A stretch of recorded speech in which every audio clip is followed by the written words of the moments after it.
Hello students and welcome back to our own channel ज्ञानी academy. मैं हूं नमन अग्रवाल, आप सभी का फेवरेट फैकल्टी, और स्वागत करता हूं आप सभी का एक और नए लेक्चर में, जहां आज हम डिस्कस करने वाले हैं parties to a negotiable instrument का टॉपिक। तो बिना किसी देरी के शुरू करते हैं अपना काम। जय श्री राम। ओके, तो आज के अपने लेक्चर का पहला topic parties to a negotiable instrument. Parties to a negotiable instrument, इसमें हम देखेंगे कि नेगोशिएबल इंस्ट्रूमेंट में वेरियस पार्टीज जो होती है उनका नाम क्या होता है और उनका काम क्या होता है। तो थोड़ा सा कॉम्प्लेक्स टॉपिक है, आई होप आप लोग बहुत ध्यान से सुनोगे तभी एक एक चीज प्रॉपर क्लियर होती जाएगी। ठीक है, अब मन लगा के देखो। यहाँ पे पहले हम ले लेते हैं दो पार्टी, एक का नाम दे देते हैं ए, दूसरे का नाम दे देते हैं बी। ठीक है, अब ए कौन है? ए है शॉपकीपर। बी कौन है? बी हो गया कस्टमर। ठीक है, तो एक दिन क्या हुआ, बी जाता है ए की दुकान में, और उससे भारी भरकम शॉपिंग कर लेता है। समझ लो 10 लाख रुपए की शॉपिंग कर लेता है। क्लियर हो गई बात? हाँ जी सर, क्लियर हो गई। अब बी ए को बोलता है कि मेरे पास अभी आपको कैश पेमेंट करने के लिए अभी मेरे पास उतना पैसा है नहीं, आप एक काम करो कि मुझे 1-2 महीने का आप टाइम दे दो, 2 महीने बाद मैं सारा पैसा जो भी आपका क्लियर करवा दूंगा। ए थोड़ा सोचता है, ए बोलता है अगर मैं इसको अभी मना करूं तो जो 10 लाख की इसने शॉपिंग करी है एक भारी भरकम अमाउंट की, वो मेरे हाथ से चला जाएगा। 2 महीने इसको अपन टाइम दे देते हैं। क्लियर बात है? हाँ जी सर। ए भी क्या है? शॉपकीपर है, अपना जो उसका जो रेवेन्यू हो रहा है, जो ट्रेडिंग हो रहा है, वो उसको लॉस नहीं करना चाह रहा है। और बी भी क्या है? उसके पास भी अभी पैसा नहीं, उसकी भी मजबूरी है, उसको सामान चाहिए बट पैसा नहीं, उसको थोड़ा टाइम चाहिए। ठीक है, दोनों का एंगल समझ में आ रहा है। ए के पास ग्राहक आए, वो उसको छोड़ना नहीं चाह रहा है, बी के पास अभी पैसा नहीं है पर उसको गुड्स तो चाहिए। ठीक है, तो बी बोला कि मुझे थोड़ा सा टाइम दे दो, तो ए बोलता है ठीक है मैं टाइम तो दे देता हूं बट एक काम करता हूं, बिल आपको मैं बना के दे देता हूं। ठीक है, ए क्या करेगा? बी को क्या करेगा? बिल बना के दे देगा। शॉपकीपर है, बिल बना के तो देगा ही, उसमें लिख देगा कि 2 महीने बाद भैया इसकी पूरी पेमेंट कर देना मेरे को। क्लियर हो गई बात? हाँ जी सर। अब इस केस में जो शॉपकीपर है अपना ए, उसको हम क्या बोलेंगे? उसको हम बोलेंगे ड्रॉअर। उसको क्या बोलेंगे? ड्रॉअर। यानी ऐसा पर्सन जो बिल बनाएगा। ठीक है, ऐसा पर्सन जो promissory note, bill of exchange या चेक बनाएगा। देखो क्या लिखा है, the maker of a promissory note, bill of exchange या चेक, उसको हम क्या बोलेंगे? ड्रॉअर। तो ए जो हमारा शॉपकीपर है उसको हम क्या बोलेंगे? ड्रॉअर बोलेंगे। तो बी को क्या बोलेंगे? बी हो जाएगा हमारा ड्रॉई। बी कौन हो जाएगा? हमारा drawee. The person on whom the instrument is drawn and thereby directed to pay. जिस पर्सन के ऊपर हमने वो इंस्ट्रूमेंट ड्रॉ किया उसको हम बोल रहे हैं कि भैया 2 महीने बाद पैसा दे देना, उसको क्या बोलते हैं? ड्रॉई। हमारे केस में कौन हो गया? ए बी को बोल रहा है कि ये लो भैया बिल 10 लाख रुपए का, 2 महीने बाद मुझे सारा इसका पैसा चाहिए। तो बी कौन हो गया? ड्रॉई। ए कौन हो गया? ड्रॉर। ड्रॉर ड्रॉई। क्लियर हो गया? हाँ जी सर, क्लियर हो गया। ठीक है, अब इतना काम हो गया। अब ए के मन में थोड़ा सा शक आता है, बोलता है कि यार 10 लाख रुपए का सामान ये मेरे से लेके जा रहा है, मैं 2 महीने का टाइम भी इसको देने को रेडी हूं, बट कल को अगर मुझे ये देने से मना कर दे तो कुछ गड़बड़ हो जाएगी यार, मेरा नुकसान हो जाएगा। तो बी को बोलता है ए कि भैया तुम्हारे ऊपर, तुम नए नए ग्राहक हो, हमारे पुराने भी नहीं हो, तो मुझे तुम्हारे ऊपर थोड़ा सा डाउट है। एक काम करो, आप अपने एक फ्रेंड का नाम, ठीक है, फॉर एग्जाम्पल सी, ठीक है, आप एक काम करो अपने फ्रेंड का नाम भी यहाँ पे लिख दो, तो बाई चांस अगर 2 महीने बाद आप मुझसे पैसा नहीं दे पाए तो मैं आपके फ्रेंड से जाके वो पैसा वसूल लूंगा। ठीक है, एक गारंटर मुझे प्रोवाइड करो कि 2 महीने बाद अगर आप मुझे पैसा नहीं दे पाए तो मैं आपके फ्रेंड से जाके वो पैसा जो है ले लूंगा। तो बी बोलता है ठीक है, मेरा एक खास दोस्त है सी, अगर मैं नहीं दे पाया तो सी के बिहाफ, मेरे बिहाफ पे आप सी से पैसा ले सकते हो। अब इस केस में सी कौन हो गया? सी हो गया drawee in case of need. C क्या हो गया? Drawee in case of need. Drawee in case of need मतलब जब 2 महीने बीत जाएंगे तो ए किसके पास जाएगा? बी के पास जाएगा पैसा लेने। अगर बी ए को पेमेंट नहीं कर पाया तब उस सिचुएशन में ए जाएगा सी के पास। जब नीड अराइज हो जाएगी कि भाई पैसा तो चाहिए और बी से पैसा रिकवर नहीं हो रहा है, तब उस इन केस ऑफ नीड ए जाएगा सी के पास और सी को तब पैसा देना पड़ेगा। सी को तब पैसा देना पड़ेगा। क्लियर हो गया? तो ये होता है अपना drawee in case of need. B कौन था? ड्रॉई था। सी कौन हो गया? Drawee in case of need. यानी अगर 2 महीने बाद बी पैसा दे देता है तो सी तो अपना पिक्चर से बाहर है, बाहर ही रहेगा। बट अगर बी पैसा नहीं दे पाता तो मैं किससे जाऊंगा पैसा लेने? सी के पास जाऊंगा। क्लियर हो गई बात? हाँ जी सर। नेक्स्ट आपको यहाँ पे दिख रहा है एक्सेप्टर। नेक्स्ट क्या है? एक्सेप्टर। एक्सेप्टर कौन होता है? तो ये जो हमारा ड्रॉई है ना, ये जो हमारा ड्रॉई है, जब ये हाँ बोल दे, जब ये हामी भर दे कि ठीक है मैं 2 महीने बाद आपको इतना इतना पैसा दे दूंगा, तो ड्रॉई कौन हो जाता है? ड्रॉई बन जाता है एक्सेप्टर। ठीक है, जैसे एक बार स्टार्टिंग से समझो, बी आया, ए के पास सामान लिया, ठीक है, बोला अभी मेरे पास पैसे नहीं है, मुझे 2 महीने का समय चाहिए। ठीक है, ए बोला कि यार ठीक है 2 महीने का मैं समय ले लेता हूँ, ये बिल है, बिल पे अपना साइन करो। द मोमेंट बी उस बिल पे साइन कर देता है, एग्री कर देता है कि हाँ मैं 2 महीने बाद पैसा दूंगा, बी ड्रॉई से क्या बन जाता है? एक्सेप्टर। बी क्या बन जाता है? ड्रॉई से बन जाता है एक्सेप्टर। और अगर उस बिल में बी बोल रहा है कि अगर मैं पैसा नहीं दे पाया तो सी से ले लेना, तो सी क्या है? सी है ड्रॉई इन केस ऑफ नीड। यानी जब नीड अराइज होगी और बी डिफॉल्ट कर देगा पैसा देने से तो कौन आ जाएगा पिक्चर में? सी आ जाएगा और ए सी से जो है पैसा ले पाएगा। क्लियर हो गई बात? हाँ जी सर। तो क्या सी का नाम ऐसे ही लिख देंगे बिल पे या सी की भी परमिशन लेनी पड़ेगी? तो बिल्कुल सी की भी जो परमिशन है वो लेनी पड़ेगी। देखो यहाँ पे drawing case of need, the person whose name is given in the bill or any endorsement thereof in addition to the name of the drawee. Drawee के नाम के अलावा यानी बी के नाम के अलावा सी का नाम है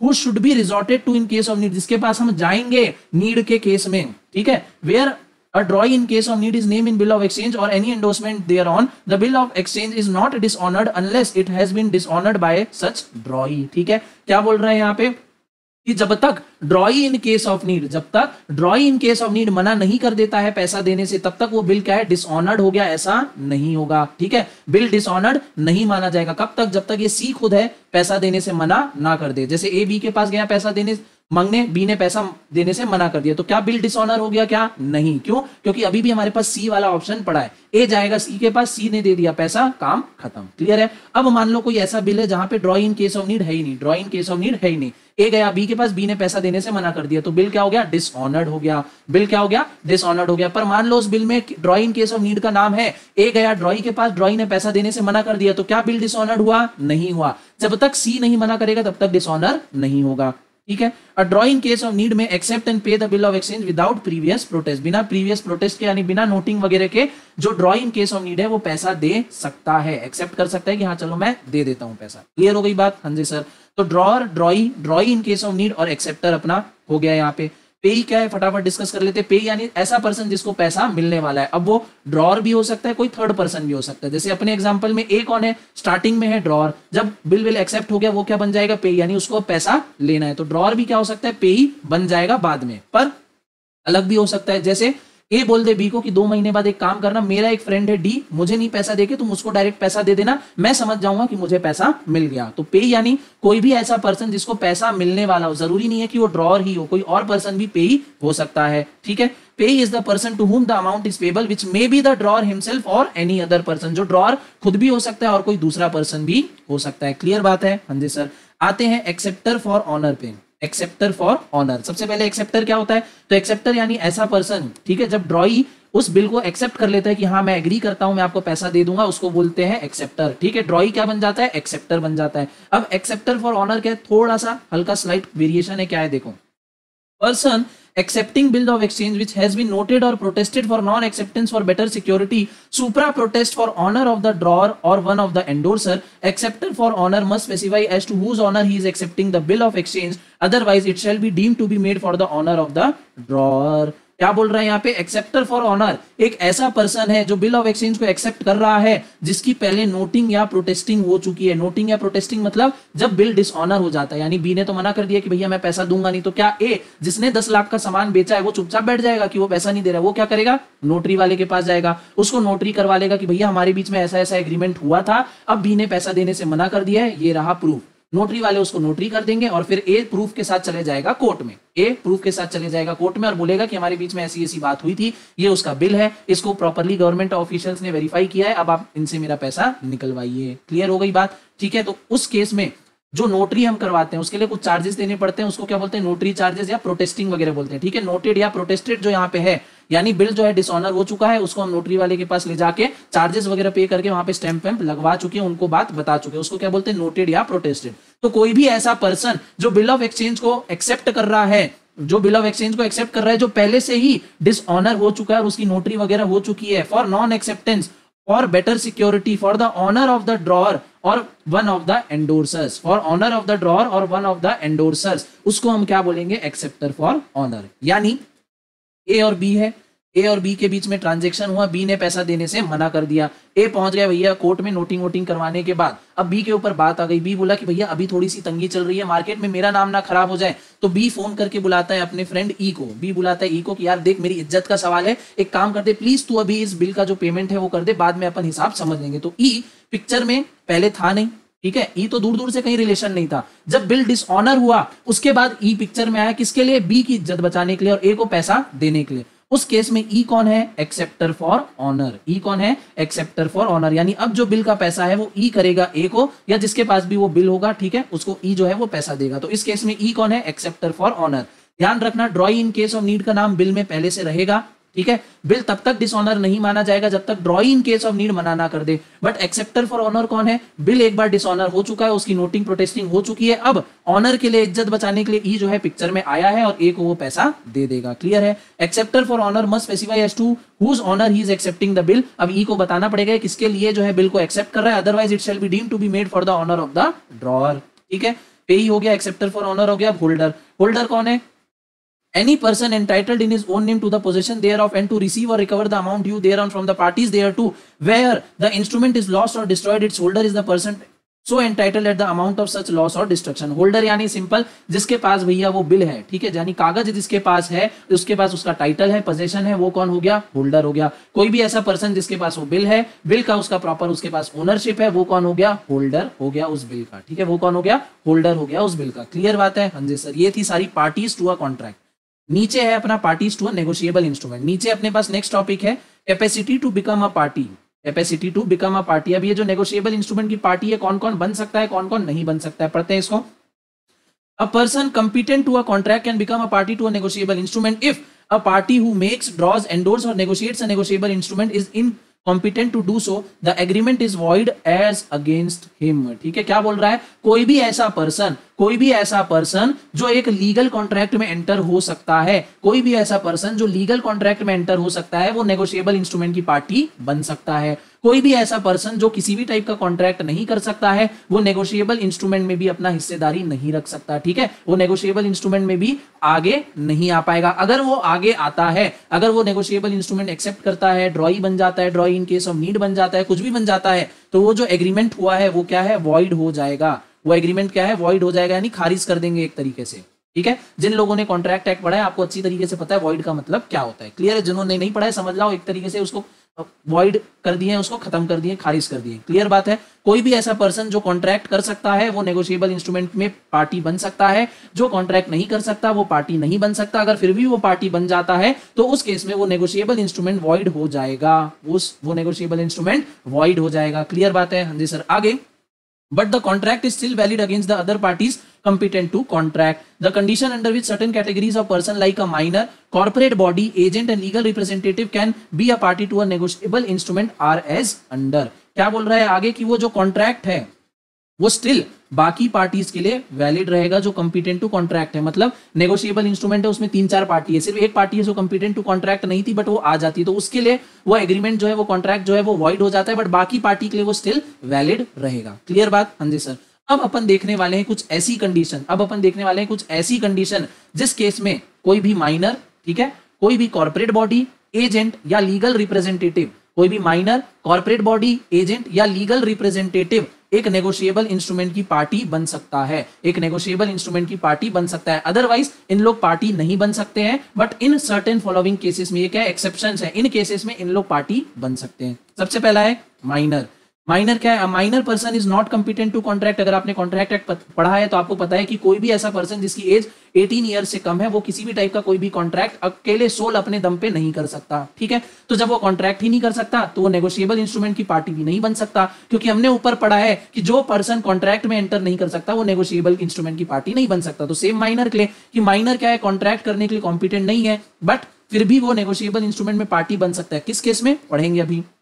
Therefore he cannot bind himself by becoming a party to a negotiable instrument, but mere presence of minor as one of the party in a negotiable instrument does not make it invalid. A minor can draw, endorse, deliver and negotiate an instrument so as to bind all parties except himself. For example, यहाँ पे देखो example नीचे, A, B and C, a minor executed a promissory note in favor of P, held C immunity from liability, did not absolve A and B other joint promisor from liability. A minor is not personally liable on a bill or note given by him for necessary supplied to him. It is only his estate which is liable for such bill or note. ठीक है, मतलब इसका कि A, B और C यहाँ पे बोल रहा है कि 3 पार्टीज है नेगोशिएबल इंस्ट्रूमेंट के, जिसमें C जो है वो एक माइनर है। C कौन है? माइनर। C यानी छोटू, छोटू यानी माइनर है अपना।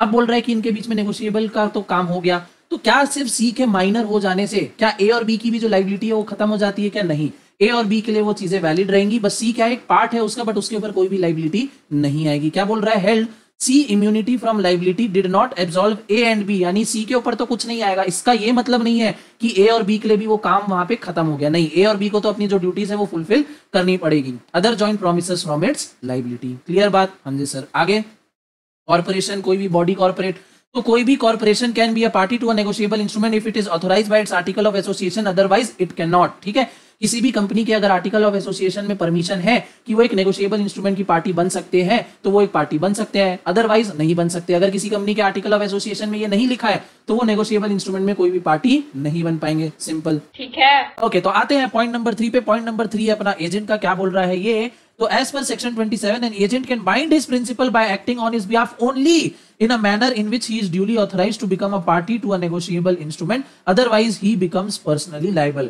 क्या बोल रहा है यहाँ पे, तो सेक्शन 27 के अकॉर्डिंग एक एजेंट अपने प्रिंसिपल को बाइंड करवा सकता है एक नेगोशिएबल इंस्ट्रूमेंट की पार्टी बनने में ओनली इफ, अगर वो अपने दायरे में रह के काम कर रहा है। मतलब एक एजेंट है, ठीक है, उसको कोई पावर है, उसको कोई अथॉरिटी हमने दी गई है, ठीक है, अगर वो उस अथॉरिटी के दायरे में रह के काम कर रहा है, प्रिंसिपल के बिहाफ पे, अपने प्रिंसिपल यानी अपने मालिक के बिहाफ पे अगर वो किसी नेगोशिएबल इंस्ट्रूमेंट पे साइन कर देता है या अपना कंसेंट दे देता है तो जो उसका मालिक है वो पार्टी बन जाएगा नेगोशिएबल इंस्ट्रूमेंट का। क्लियर है, एजेंट के यहाँ पे पर्सनल लायबिलिटी अराइज नहीं होगी। एजेंट क्या कर रहा है, अपने मालिक का, अपने प्रिंसिपल का एक तरीके से काम को आगे ले जा रहा है, ठीक है, वो भी कब, जब वो अपने अथॉरिटी के अंदर एक्ट कर रहा है। अब मान लो एजेंट के दिमाग में आती खुराफात, वो सोचता है कि भैया मालिक वालिक जाए भाड़ में, मैं एक काम करता हूं, मैं ही ऐसा शो कर देता हूं कि भैया I am the real manager, ठीक है। अगर एजेंट के मन में ऐसा आता है कि मैं अपने आपको एजेंट जैसा क्यों दिखाऊं, मैं बोल देता हूं कि भैया मैं ही मालिक हूं, और वो मालिक बन के किसी भी नेगोशिएबल इंस्ट्रूमेंट में मान लो कर देता है साइन, उस केस में एजेंट जो है वो पर्सनल लाइबल हो जाएगा, ना कि मालिक। क्लियर बात है, क्या है एक बार फिर से समझो, ए और बी है, ए कौन है, एजेंट है, बी कौन है, अपना प्रिंसिपल है, ठीक है। अब ए ने, ठीक है, बी ने बोला कि भैया एक ऐसा ऐसा बिल आएगा, तुम मेरे बिहाफ पे साइन करके दे देना और सामने वाली पार्टी को बता देना कि मैं बी नहीं हूं, मैं बी का एजेंट हूं। ए बोला ठीक है, ए के पास बिल आया, ए ने साइन करके दे दिया, पार्टी कौन बना, बी बना, पार्टी कौन बना, बी बना। एजेंट का दूर दूर तक कोई रिलेशन नहीं है उस नेगोशिएबल इंस्ट्रूमेंट से, ठीक है। पर अगर वो बिल आता है ए के पास और ए बोल देता है हाँ भैया मैं ही बी हूं और साइन करके दे देता है, उस केस में वो एजेंट पर्सनल लाइबल हो जाएगा। उस केस में वो एजेंट जो है उसके ऊपर पर्सनल लाइबिलिटी अराइज हो जाएगी। एग्जांपल देखो, Arun a manager of ABC limited accepted a bill of exchange and signed as a manager, it was held that Arun was personally liable. Arun कौन था, मान लो एक छोटा क्लर्क था एबीसी लिमिटेड में, अब वो साइन कर दिया एज अ मैनेजर, ये बता देवे कि हाँ भैया मैं मैनेजर हूं and I am approving this particular negotiable instrument, उसकी पर्सनल लाइबिलिटी आ गई, ठीक है, उसकी पर्सनल लाइबिलिटी अराइज हो गई। वहीं अगर अरुण बोलता, Arun a manager of ABC limited accepted a bill of exchange and sign for ABC limited, अगर अरुण साइन कर रहा है एबीसी लिमिटेड के बिहाफ यानी कंपनी के बिहाफ पे साइन कर रहा है, तो अरुण क्या होगा उस केस में, पर्सनल लाइबल नहीं होगा। लाइबल कौन होगा, कंपनी होगी, लाइबल कौन होगा, कंपनी होगी। बट अरुण अगर एबीसी लिमिटेड के बिहाफ पे नहीं, अगर अरुण बोलता है कि मैं मैनेजर की कैपेसिटी में साइन कर रहा हूं तो अरुण हो गया पर्सनल लाइबल। अगर अरुण बोलता है कि मैं कंपनी की तरफ से साइन कर रहा हूं तो कंपनी के ऊपर लाइबिलिटी आएगी, अरुण दूर हो जाएगा। क्लियर हो गई बात, हाँ जी सर। आगे बढ़ते हैं अपने लास्ट 4 पॉइंट पे, दैट इज लीगल रिप्रेजेंटेटिव। इसको ध्यान से समझना इंपॉर्टेंट है। एज पर सेक्शन 30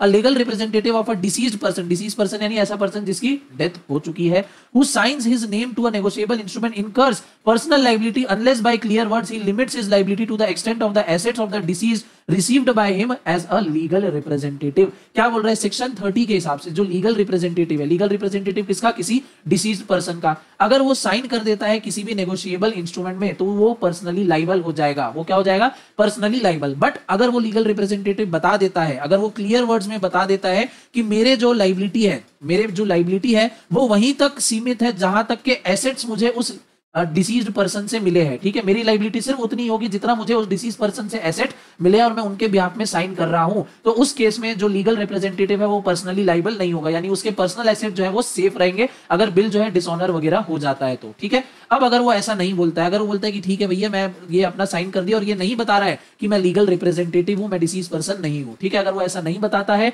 तो उसके ऊपर पर्सनल लाइबिलिटी आ जाएगी, उसके जो पर्सनल एसेट है वो खतरे में आ जाएंगे। क्लियर हो गई बात। कौन से सेक्शन में दी गई है, सेक्शन नंबर 30। एजेंट की बात कौन से सेक्शन में है, सेक्शन नंबर 27। सेक्शन नंबर याद रख लो, अच्छी बात है, ठीक है। तो विद दिस जो सारे टॉपिक्स हैं फॉर फर्स्ट चैप्टर ये हमारे खत्म हो जाते हैं। इसी के साथ इस वीडियो को हम यहीं पे रैप अप करेंगे। वीडियो के लास्ट तक आप बने रहे, आपका वैल्यूएबल टाइम देने के लिए दिल से धन्यवाद।